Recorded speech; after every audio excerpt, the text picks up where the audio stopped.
कभी आपको भी ऐसा लगा है कि आप कुछ और बन सकते थे, लेकिन किसी और के कहने पर आपने अपने रास्ते बदल लिए? जंगल के एक कोने में एक छोटी चिड़िया रहती थी। नाम था नन्ही। वो चिड़िया बाकी सबसे अलग थी। उसकी आंखों में एक चमक थी, जैसे वो उस पेड़ से कहीं दूर, कहीं ऊंचा देख रही हो। वो अक्सर पूछती, हम हर दिन यही उड़ते हैं, बस तालाब, जामुन का पेड़ और वापस घोंसला। क्या जंगल के बाहर कुछ नहीं है? उसके झुंड की बुजुर्ग चिड़िया बोली, बाहर की दुनिया आसान नहीं है नन्ही।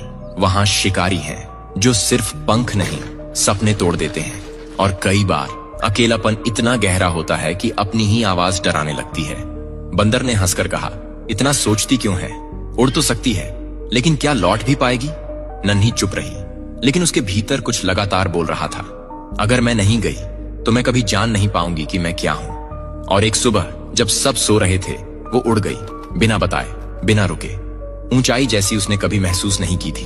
पहाड़, मैदान, सूखे पेड़, चमकते तालाब और फिर खुलापन।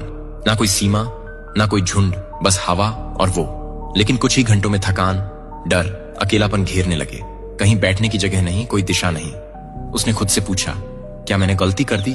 और तभी एक दूर की चिड़िया दिखी जो मुस्कुराते हुए बोली, हर उड़ान में डर होता है, पर अगर तू रुकती तो तू ये कभी जानती ही नहीं कि तुझमें इतना दम है।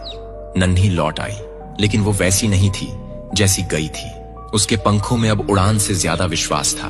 उसने बाकियों को वो दुनिया दिखाई जो किसी ने देखी ही नहीं थी। हम सभी उस नन्ही चिड़िया की तरह हैं। हमारे अंदर कुछ और बनने की चाह होती है, कुछ और देखने की, कुछ नया करने की। लेकिन हमारा झुंड यानी समाज, परिवार, दोस्त अक्सर हमें सुरक्षा के नाम पर रोकता है। और ये रोक बुरी नहीं होती, लेकिन अगर हम कभी उड़ान ही न भरें तो हम कभी जान ही नहीं पाएंगे कि हम उड़ सकते थे। जो डर से बाहर निकलता है वही असली दुनिया देखता है, और जो लौटता है वो सिर्फ अपने लिए नहीं, बल्कि सबको नई सोच देने के लिए लौटता है।